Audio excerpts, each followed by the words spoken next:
The stupidest criminals of all time. Let's check them out. No, wait, we can go. In 2009, Matthew McNally and Joey Miller robbed a home in Iowa using masks drawn onto their faces with permanent black marker. I'm sorry, what? Whilst on the run, the two discovered that permanent black marker doesn't rub off easily, leading to their simple arrest and embarrassingly stupid mugshots. That's However, so these two still look like stupid. geniuses in comparison to some of the other idiots we'll be talking about as we discuss the stupidest criminals of all time. Take for example MacArthur Wheeler, who robbed two banks in broad daylight as he thought that pouring lemon juice on his face would make him invisible to cameras.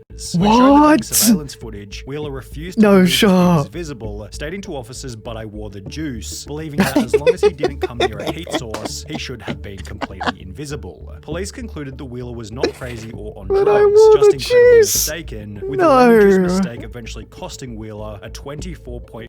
How can you be mistaken? Like, that, was there like a rumor going around on Facebook that lemon juice hides your face from cameras? Like, what? Prison sentence. However, if we're on the topic of terrible disguises, then we can't go past Dennis Hawkins, whose disguise as an old lady wasn't much better. His sweater accompanied fake boobs, a full beard, and fittingly clown pants, with his insanely recognizable outfit. I have no idea what you're on about. That's an old lady. That's no man. Helping police to catch Hawkins only an hour after the robbery. The police chief for the area stated, "He would get my nomination for dumbest criminal, I think. You still have his black facial hair with a blondish wig. Definitely different." Different is also a good way to describe Patrick McGuire's disguise, who robbed an Illinois convenience store while covering his face with a clear plastic bag. He was only able to obtain $60 from the robbery. However, due to his extensive criminal history, he was sentenced to 15 years in prison for the stunt. Jesus Christ. Spend 1 year in prison for every $4 stolen from the store. That's about a bad return.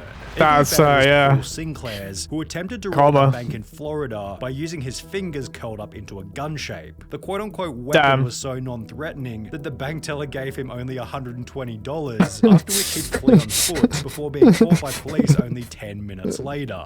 Then there was James Blankenship, who thought that robbery was legal as long as you did it at a certain time of day. Back in 2013, Blankenship broke into his own mother's home, after which the police were called, who would take to their Facebook page later that day to explain what had happened. He fled the scene upon seeing his mother. The male was located under the house, hiding in a crawl space. When advised of his charges, he made the statement, "I thought you could only be charged with burglary if you break in during the night time." Blankenship was given 180 days in jail and ordered to pay a $100 fine, yet this wasn't the only time when a person was done. Clearly, they did not have a good relationship. Enough to think that a law didn't apply to them.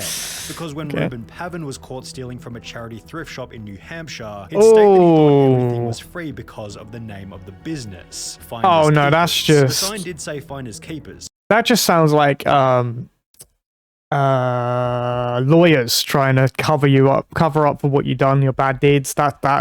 This guy knew what he was doing. There's no way. DVD player, took it home, Pavin told the local TV station. A couple of weeks later, the stuff is still there on the porch. So I'm thinking to myself, finders keepers. They probably just put stuff out there for people to take. The business responded via Facebook stating, "This man who was caught on video is saying it is all a misunderstanding. He thought everything at our store was free. Is that really the best defense he could come up with?" After which Pavin reported the stolen goods to police, holding that he's not a bad person or a bad dad, and is rather just unbelievably stupid. But was he as dumb as Derek Mosley, who in 2013 attempted to rob a store named Discount Gun Sales by using a baseball bat? Mosley allegedly barged into Discount Gun Sales and smashed a display counter with his baseball bat. What the store a manager simply donut. pulled out his own personal firearm and pointed it straight at the would-be robber, holding Mosley in the store until he was arrested and charged with first-degree robbery. A similar story then came out of Texas in July 2022 when a gun store was robbed at knife point, although this tale instead ended in a body bag as the robber was fatally shot by the store owner as he tried to exit with his loot. But what happens when you accidentally call 911 whilst committing a crime? Pocket dialing the police is probably a fairly common occurrence. However, for Carson Reinhardt and Nathan Tekla-Merriam, it happened at the most unfortunate moment, specifically while they were breaking into a car. The alert dispatcher...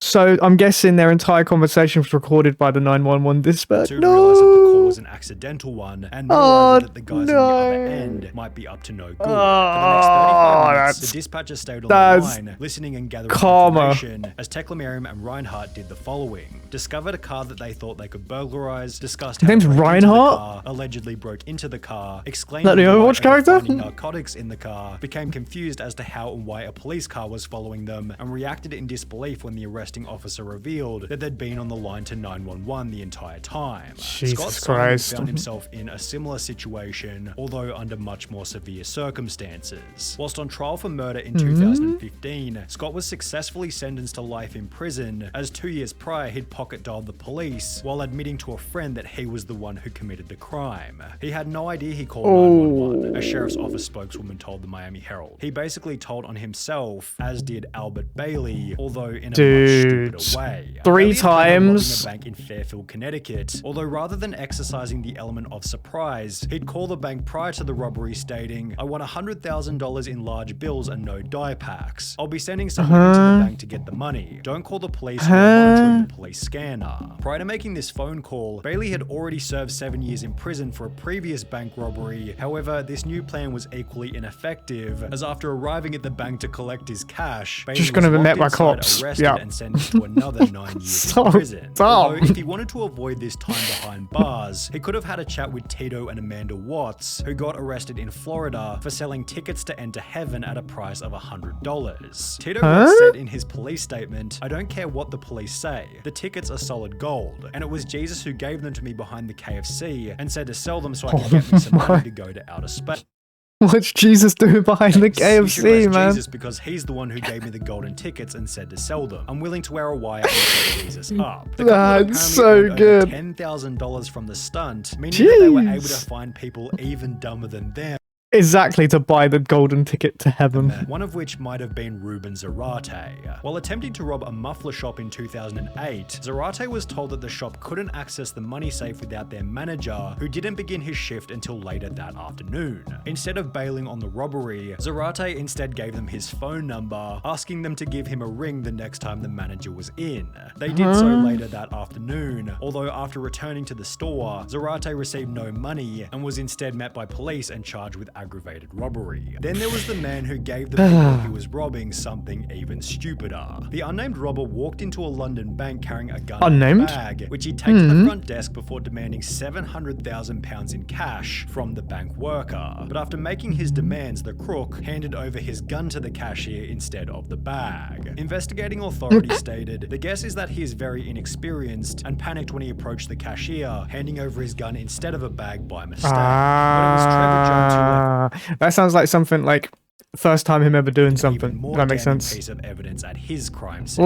After breaking into a house in Atlanta, Jones took a moment to check his Facebook on the owner's computer before leaving without logging out. Less than 3 years later, a similar story entered news headlines, reading, "A 26-year-old Minnesota man has been tracked down by police after leaving his Facebook profile logged in at a house he allegedly robbed," although this story has a much funnier ending. The homeowner decided to message the robber via his Facebook, stating, "You left a few things at my house last night, how can I get them back to you?" which was followed by the robber agreeing to come back to the home so he could collect the stuff he forgot. However, the robber didn't get any of his items back and was instead arrested while still wearing a watch that he'd stolen from the night before. While both of these idiots used social media poorly, at least they didn't brag about the robbery in a YouTube video, as is what happened in the bizarre case of Hannah Sabata. In 2012, at the age of 19, Sabata stole $6,000 from a bank in Nebraska, and while almost anybody else would have simply kept quiet, Hannah instead took to her YouTube channel Jelly Beanie to upload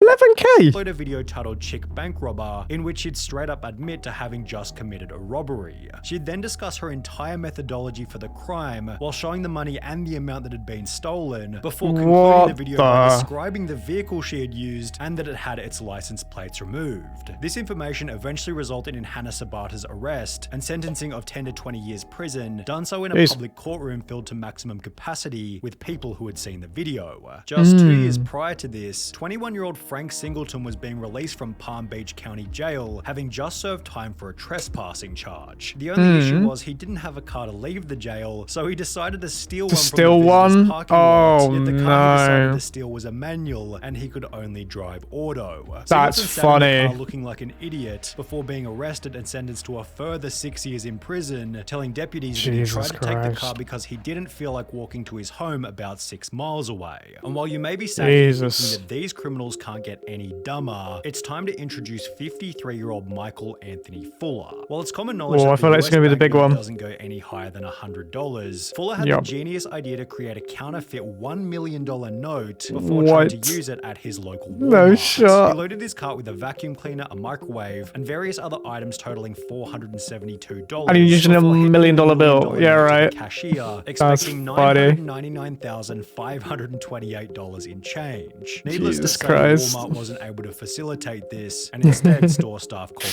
police. Fuller was later charged with attempting to obtain property by false pretense and uttering a forged instrument. Dude, so what did he get? What charges? That's a bit crazy. Anyway, good video. Make sure to check out the original description down below. If you enjoyed this video, make sure you hit the subscribe button. I'll see you in the next video. Later.